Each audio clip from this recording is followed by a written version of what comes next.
Əziz və dəyərli tamaşaçılar, hər birinizi Sağlam Səhət verilişində yenidən xoş gördük. Bugün biz hormonlar və hormon balansı haqqında söhbət aparacağıq.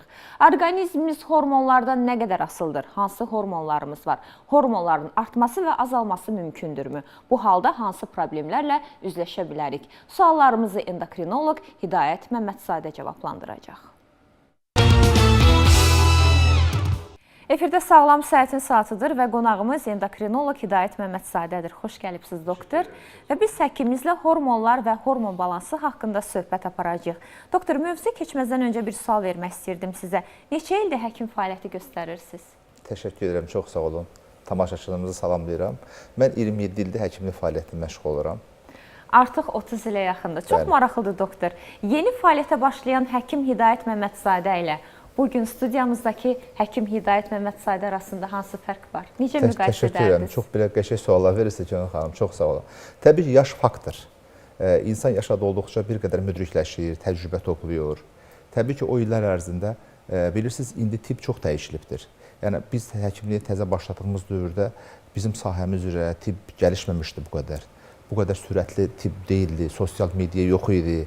Yəni, ən azı bizim sadə bildiyimiz, hal-hazırda bugün hər yerdə olan KT, MRT müayinələri belə yox idi. Yəni, tibb çox sürətli inkişaf etdi. Biz də çalışıb o qloballaşan dünyada geri qalmamaq üçün özümüz üzərində çox çalışdıq. Yəni, indi o vaxt sadəcə həkimlik fəaliyyətindən başlayan bir Hidayət doktorun indi içində bir müəllimlik də var. Mənim işim bir hissəsi də təhsil, tədrislə məşğuldur.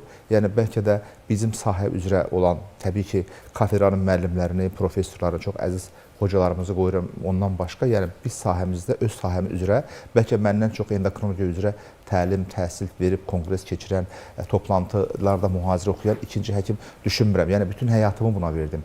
Bilirsiniz, mühazirə hazırlamaq, sunum etmək nə qədər çətin bir işdir, əziyyətli bir işdir. Və məsuliyyətli bir işdir. Yəni, mən eyni zamanda öyrədə-öyrədə özüm öyrənirəm. Öyrənməyin ən yaxşı yolu öyrətməkdir. Tələbələr, rezidentlər yetişdirmək. Təbii ki, yaş bir faktor və zaman içərisində həm təcrübə qazandıq, həm özüm müəyyən qədər gəlişdirdim, öyrədim. Bunun bir hissəsi təhsil dəstəsinə qalsa tibb aləmində davam edicidir. Heç vaxt bitmir, non-stop. Davamlı olaraq öyrənməlisiniz. Yəni, təlim və tədris, dünyada misal üçün bir var, həkimlər öyrətməklə məşğuldur, ya müalicə ilə məşğuldur, yaxud da ki, araşdırma ilə məşğuldur. Biz hər əslində çalışdıq ki, müəyyən qədər bir ölkə üçün katkımız olsun. Bunlar amma bir-birinə mane olmur. Bir-birini daha da gəlişdirir, daha da mükəmməlləşdirir, tamamlayır və bu istiqamətdə əsas həmişə məqsədimiz oldu ki, xalqımıza daha yaxşı tibbi xidmət göstərək, çünki bizim xalq dünyanın ən gözəl insanlarıdır, bizim millətimizin yanlış müalicə olmaq haqqı yoxdur. Eyni zamanda tələbələrimiz, rezidentlərimiz, həkimlərimiz olsun, onların elm praktik vərdişlərini artırması üçün mən tanıyanlar bilir, əlimdən gələn həmişə etdim. Doktor, bir sual verəcəm sizə. Yalnız ikisindən birini seçmək fürsətiniz olsaydı, həkim Hidayət Məmmədsadəni seçərdiniz, yoxsa müəllim Hidayət Məmmədsadəni? Ayıra bilmirəm. İkisi də bir-birinin içindədir. Ən çox hansı ürəyinizdədir? Təbii həkimlik, hər kəs həkim kimi tanıyır. Öz peşəniz. Bəli, öz peşəmiz. 2017-ci ildə bizim bir diabet avart mükafatı oldu. O zaman mən Heydər Əliyev fondunun və Novo Nordisk'in təşəbbüsü ilə ilin həkimi nominasiyasının qalibi oldum o zaman. O vaxtda mənə bu suallar verilmişdi. Təbii ki, mən həkimliyi seçdim. O üzrə deyək, sənədlərimi verdim və müsabiqədən keçib ilin həkiminin mükafatını aldım. Bir-birinə ayıra bilmirəm bunların. Bizim, mən yeri gəlmişkən bir şey deyim, çox-çox mənim sevdiyim bir sənətkarımız var, Teymur Əmrah. Çox gözəl sənətkardır, hər kəs çox sevir. Həm müəllimdir, həm musiqiçidir. Bir-birinə mane olmur ki. Yəni, bu da işin, onlara ayrılmaq olmur bir-birindən. Yəni, bunu nə üçün demək istəyirəm? Yəni, mənim fəaliyyətimdə bunlar bir-birinə əks deyil. Yəni, maneçilik törətmir. Gündəlik xəstə qəbulu var, rezidentlər üçün tapşırıqlar var, sunumlar var, eyni zamanda həkimlər üçün müəyyən tədbirlər var, bu çıxışlara hazırlaşmaq var. Yəni, bu öyrəndiklərimi, əldə etdiklərimi və kütləyə çatdırmaq var, həkim deyək, ictimaiyyətinə. Bir də, doktor, yəni, ayıra bilmirəm bunları bir-birindən. Sizi adətən insaflı həkim kimi tanıyırlar, haqqınızda belə danışırlar. Hətta bizə izləyicilərimiz yazırlar ki, onun xəstəsiyik, çox insaflı həkimdir. İstərdim buna da münasibətinizi bildirərdiniz. Təşəkkür edirəm, çox sağ olsunlar. Bir həkimin insaflı olmağı o qədər gözəldir ki. Valla, biraz subyektiv bir kriteriyadır, amma belə deyim də. Çoxluq belə düşünür. Yox, təşəkkür edirəm, çox sağ olun. Təbii ki, illər ərzində hər gün onlarla ay ərzində yüzlərlə xəstələri qəbul edən bir həkim kimi artıq ölkənin yarısı demək olar ki, minlərlə xəstələrimiz var və hər yerə harasa çıxanda bir tanıyan insan, təbii ki, siz heç vaxt müəlliminizi deyək unutmazsınız. Eynən. Amma müəllimlər sizi unuda bilir. Yaxud da hər hansı bir yerə çıxanda bir üzü təbəssümlü bir insan görəndə, həkim, pasiyentiniz olmuşuq, vaxtında yanımıza gəlmişdik. Bir xoş təbəssüm, inanın ki, mən xoşbəxt oluram o zaman. Yəni, bilirsiniz, pulu olmayan, imkanı olmayan insan restorana getməz. Şadlıq evi deyil, yəni bir əyləncə mərkəzi deyil xəstəxana. Klinikə dərdi olan insan gedir. Yəni, problemi olan insan gedir. Bizim də çalışdığımız həkim olaraq insafla, vicdanla, adını nə qoyursunuz qoyun, daxilimizdə bir hakim var, onun adı vicdandır. O vicdana qulaq asaraq bu insana kömək etmək.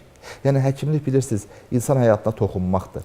Həkimlik biznes məqsədi ilə olmamalıdır. Həkimlik şərəfli bir sənətdir, ləyaqətli bir sənətdir. O işin haqqını vermək lazım.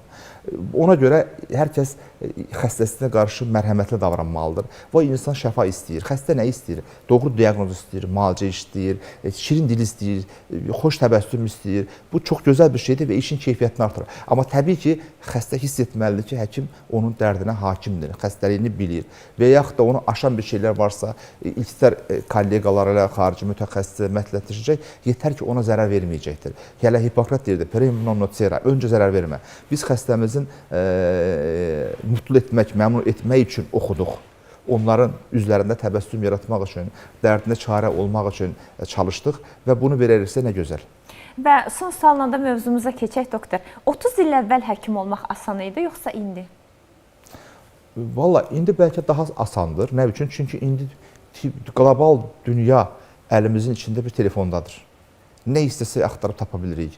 Biz o vaxtı təsəvvürlərimiz tələb olan vaxtı kitab yox idi. Kitabxanada növbəyə durardıq tapmaqdan ötəri, əldə etmək üçün. Bir çox xarici ədəbiyyatlar tapmaq olmaq harca namümkün idi.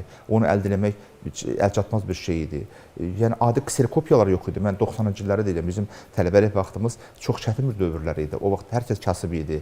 Çox ölkənin ekonomik vəziyyəti, iqtisadi vəziyyəti, indiki kimi deyildi. Müharibə şəraitində biz oxuduq. Amma belə deyim ki, biz gəncliyimizdə gəncim olan bir kəs əyləncəsi olmur, gəncliyi olmur.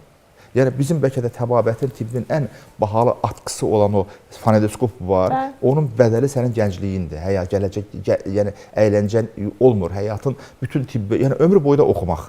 O baxımdan o dövrdə oxumaq, kitab əldə etmək, başarılı həkim olmaq bəlkə daha çətin idi. İndi tibb çox əlçatandır. Hətta süni intellektin, düzdür, heç vaxt Google həkim olmayacaq, mən bunu hər zaman deyirəm.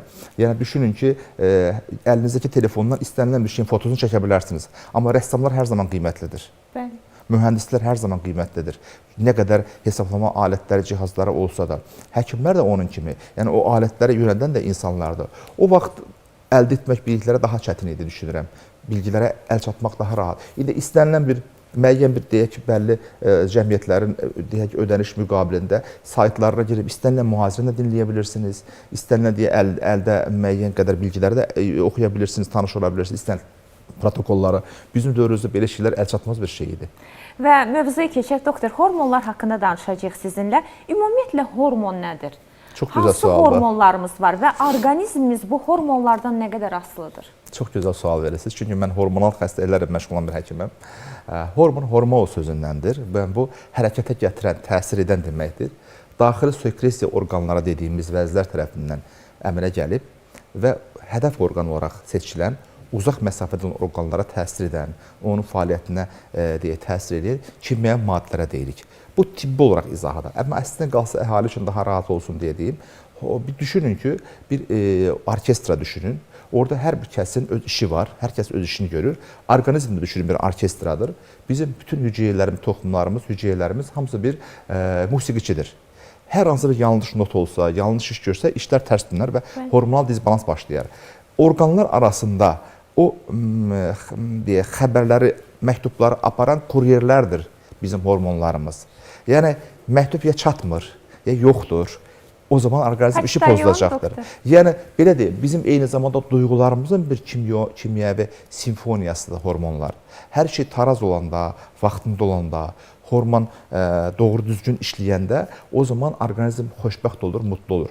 Amma bu hormonal bir dizbalans yarananda, bir problem yarananda o zaman bizim müəyyən şikayətlərimiz başlayır. Yəni düşünün ki, saçların tökülməsi, kökəlmə, bizim özümüzü rahat, əhval-ruhiyyəmizin yaxşı hiss olunması, deyək, bunlar hamısı hormonların təsiri altındadır. Bu hormonların baş, deyək, orkestrası var. Bəs dirijoru? Hipofiz vəzidir var. O dirijordur. Bəli. Hipofiz vəzi beyində yerləşən ən mükəmməl qorunması olan Ən önəmli hormon budur, doktor. Belə demək olar. Bəli, o cür qəbul. Hamısı önəmlidir. Hamısı önəmlidir. Təsəvvür edin ki, insülin hormonu olmasa şəkərli diabet yaşayar insan və məhv olar. Yəni o da önəmlidir. Amma təbii ki, bu hormonal sistemin başında duran bir, necə deyim də, o dirijor, bəli, hipofiz vəzidir. Onun verdiyi hormonların təsirində orqanizm başlayır inkişaf etməyə. İndi təsəvvür edin ki, əgər hipofiz vəzində hər hansı bir hormon çatışmazlığı varsa, tiroid hormonu yoxsa, qalxanvari vəz normal yerində olsa da, anatomik strukturda olsa da, hormon istehsal etmə qabiliyyəti olmayacaq. Çünki hipofizin əmri gəlməlidir ki, bu tapşırığı yerinə yetirin. Hipofiz vəzi qərarverici, tiroid vəzi isə icraedici bir orqandır. Qərarverici və icraedici struktur arasında bir əlaqə olmalıdır. Necə mükəmməl bir sistemdir. Kuryer dediyimiz bir sistem ki var, o hormonlar vasitəsilə çatdırılır və onlar qana ifraz olunur və ona həssas olan reseptorlar isə fəaliyyət göstərir ki, yuxarıdan komandanlıqdan prezident əmr etdi ki, hormonu istehsal etmək lazımdır. Bu, əgər siqnal gəlmirsə, çatmırsa, ya vəzir özündə bir problem varsa, o zaman disbalans başlayır. Endokrinologiyada hormonları bizim əsasən xəstəliklərimiz 3 qrupda təsnif olunur. Ya hormon çatmır, yox, insülin hormonu yoxdur, diabet yaranacaq. Ya hormon çoxdur, artıqlığı var, ya zəhərli zob, tiroid vəzi normadan 1000 dəfə artıq hormonu istehsal edir və orqanizm sanki bir təlatümə düşür. Yaxud da hormona qarşı bir rezistentlik var. İnsülin dirənci dediyimiz kimi şeylər. Hormonlar orqanizm maddələr mübadiləsi, deyək, glukozun metabolizmasıdır, elektrolit mübadiləsidir, bunları tənzimləyir. Cinsiyyət sistemi ilə əlaqədar olacaq hormonlarımız var ki, bunlar orqanizmin çoxalma funksiyasına təsir edəcək, qadınsa reproduktiv funksiyalarını əhatə edəcək hormonlarımız var. Bir də insanın duyğu, düşüncə, emosional sferasını, xoşbəxtlik hormonları dediyimiz serotonindir, dopamindir, bu kimi hormonlarından məhsuldur. Orqanizm bütün sferalar hormonların nəzarəti altındadır. Amma biz təkcə hormonlarla olmur. Orqanizm çox mükəmməl, həqiqətən harmoniya o qədər mükəmməldir ki, hormon, harmoniya sözündən əslində qalsa bunlar bir-birinə gəlir. Yəni, ahəngdarlıq, uyğunluq deməkdir. Neyroendokrin sistem dediyimiz bir şey var. Çünki sinir sistemi də qaydasında olmalıdır və hormonlar da qaydasında olmalıdır. Bunlar qaydasında olmayanda tarazlıq pozulur. İndi düşünün ki, deyək, cinsiyyət hormonları çox önəmli hormonlardır. Deyək, qadınlığın hormonu estrogendir, yumurtalıqlardan istehsal olunur. Estrogen hormonları sanki qadınlığın baharıdır, qadınlığın ekvivalentidir. Testosteron da bir gücün, daxili potensialın, orqanizm kişilik sisteminin deyək bir haykırtısıdır və o da kişilik güc simvoludur, deyək kişilik ekvivalentidir. Testosteron, testislərdə istehsal olunan bu hormonlar. Bu hormonların qaydası olması da cinsiyyət sistemi üçün yetərlidirmi? Deyil. Düşünün ki, mən cinsiyyət sisteminə əlaqədar bu hər zaman, bu bizim yəni endokrinologiya bütün təbabətlə əlaqədar olduğu üçün bizim hər bir sahəyə bir əlaqəmiz, istənilən bir ixtisas həkiminin danışmamız mümkün olur. Yəni təsəvvür eləyin ki, mən adətən bəzən o cinsiyyət problemi ilə əlaqədar gələn ailələrdə söhbət eləyəndə, misal üçün kişi qapını açanda qadından bir elektrik almalıdır. Yəni necə deyirlər, bir-birinə canı çəkməlidir. Yəni üzr istəyirəm, cinsi həyat yataqda başlamır. Yəni qadının saç düzümü, baxımlı olmağı, bunlar hamısı kişini etkiləyən faktorlardır.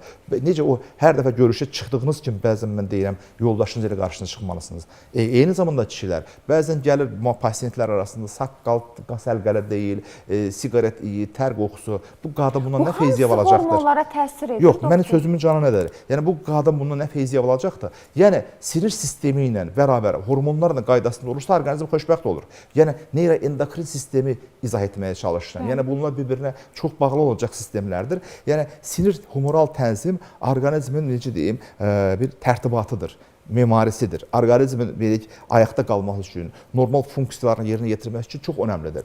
Bizim hormonlarımız qaydasında olmayanda dediyim kimi metabolizm pozulur.